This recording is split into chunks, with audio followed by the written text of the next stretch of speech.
গিয়াসউদ্দিন তাহিরি সাহেব, আপনাকে আমি বললাম শুনেন, আমার এই ভিডিওটা সারা বিশ্বে প্রচার করবেন। আপনাকে আমি বলছি, আমার মুর্শিদ কেবলা আল্লামা সৈয়দ সাইফুর রহমান নিজামী স্যার প্রয়োজন নাই, আমার প্রাণের ইমাম আল্লামা ইমাম হায়াতের প্রয়োজন নাই। আপনার যদি সাহস থাকে, আপনি আমার সাথে সরাসরি না পারলেও অনলাইনে মোকাবেলায় আসেন, ঠিক না বেটি? অনলাইনে মোকাবেলা আসেন, আমি রাজি আছি। আপনার আমার সামনে আসেন, বসেন, আমি আপনার সাথে চ্যালেঞ্জ ঘোষণা দিয়ে এলাম। সবসময় চ্যালেঞ্জের মধ্যে আছি, আজকেও দিয়ে গেলাম। আপনাদের এমপি সাহেব বলেছেন, যদিও বা উনি চ্যালেঞ্জ দিয়েছেন রেজাউল কাউসার, তাহলে ওনাকে মোকাবেলা করতে বলেন। আমি মোকাবেলা করার জন্য হবিগঞ্জের মধ্যে আমি সরাসরি আসছি। আর এই মোল্লা মৌলবী এখানে বসবাস করে, তারা যেতে পারে নাই, ঠিক না বেটি? কেমন মুনাফিক! আপনারা বলতে পারতেন, হুজুর শায়েস্তাগঞ্জে এসে রেজাউল কাউসার চ্যালেঞ্জ দিয়ে গেল, ওনাকে দেখা যায় নাই, তখন আমাকে খারাপ বলতে পারতেন। শুক্রবার জুমার দিন আমি জুমা আরেকজনকে দায়িত্ব দিয়ে এই ইমানি দায়িত্বটা পালনের জন্য, আহলে বাইতের গোলামিয়তের দায়িত্বটা পালনের জন্য, মুয়াবিয়াবাদী জিতবাদকে চিরতরে ধ্বংস করে দেওয়ার জন্য আমি গুনাহগার আলেম ওলামাদেরকে নিয়ে আসছি, অথচ তাদের কোনো খবর নাই। কি বলেন? খবর ছিল? কোনো কালে ছিল? যাক, কষ্ট থেকে বললাম, সবাই আমার আপন মানুষ, ভাই বন্ধু, আহলে সুন্নাত ওয়াল জামাতের প্রেমিক। ভুল বুঝাবুঝির কারণে অনেক দূরে আছেন। ভুল বুঝাবুঝি হলে সমস্যা, আহলে বাইতকে নিয়ে কোনো ভুল বুঝাবুঝি চলবে না, ঠিক না বেটি? আমাকে আপনার ভালো না লাগতে পারে, কিন্তু আহলে বাইতকে বলেন না, আমাকে ভালোবাসতে আল্লাহ বলে নাই, কিন্তু আহলে বাইতকে ভালোবাসতে বলছেন কিনা? বলছেন কিনা? আমাকে ঘৃণা করেন, গালি দেন, লানত দেন, যা কিছু তা ইচ্ছে করেন, সমস্যা নাই, এগুলো আমি পরোয়া করি না। কিন্তু আহলে বাইতের পক্ষে সবাইকে থাকতে হবে। আহলে বাইতকে লানত দেওয়া চলবে না, আহলে বাইতের বিরোধিতা করা চলবে না। কোন সুন্নি মুসলিম মুমিন আহলে বাইতের বিরোধিতা করতে পারে না, ঠিক না বেটি? এখানে 18 দরবারের মানুষ আছে কি নাই? আছে না? সিলেটের মধ্যে আছে কি নাই? এই 18 দরবারের খাদেম দাবি করে, আলেম দাবি করে একজন আলেম খুব বেশি চাপার জোরে কথা বলেছে। 18 বলতেছে, ভাই আমরা মুয়াবিয়ার দালালি করি না, তুমি আলেমের দরকার নাই আমাদের, ঠিক না বেটি? আমরা মুয়াবিয়ার দালালি করি না, তুমি পালিয়ে যাও, তুমি চলে যাও, তোমাকে বিতাড়িত করতে পারবো, আহলে বাইতকে ছাড়তে পারবো না, ঠিক না বেটি? যখন তাকে দরবার থেকে তাড়িয়ে দিল, দূর দূর করে তাড়িয়ে দিল, দরবারি মানুষগুলো যখন তাকে অ্যাভয়েড করলো, ছেড়ে দিল, তার বিরোধিতা করলো, তখন সে এসে দরবারের বিরোধিতা শুরু করে দিল। যেই দরবার একটু আগে তার জন্য হেরামাইন শরীফ আইন, ঠিক না বেটি? যেই দরবার একটু আগে তার জন্য মিনার কুরবানির জায়গা, ঠিক না বেটি? আবার একটু পরে সেই দরবার নাকি খারাপ হয়ে গেল। চিন্তা করেন, তাহলে এই আলেম যেই দরবারে যাবে সেই দরবারকে বরবাদ করে ছাড়বে, ঠিক না বেটি? এই ধরনের আলেম থেকে দরবারগুলোকে বলবো, আপনারা সাবধান থাকেন। এখন যে দরবার আছে আপনাদের দরবারটা তছনছ করে ছাড়বে, ঠিক না বেটি? সেজন্য সাবধান।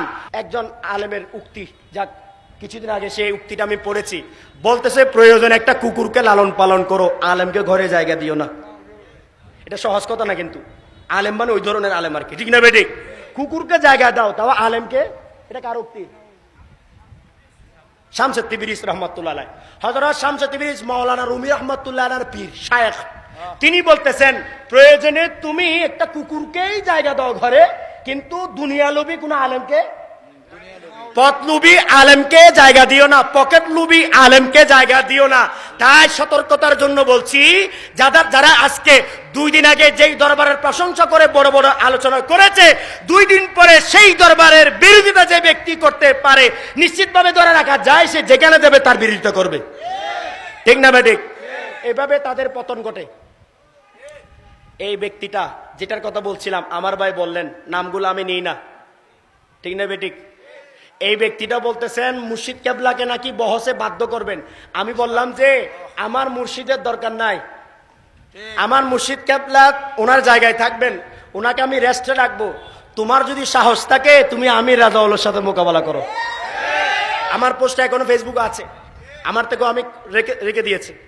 সরাসরি তার জায়গায় গেলে আমি কমেন্ট করেছি, সেখানে লিখে দিয়েছি আমার মুর্শিদ কেবলার দরকার নাই, আমি গোলাম, ওনার খাদেম, আহলে বাইতের এই গোলাম রেজাউল কাউসার আছি, যদি সাহস থাকে তাহলে আপনি আমার সাথে মোকাবেলা করেন।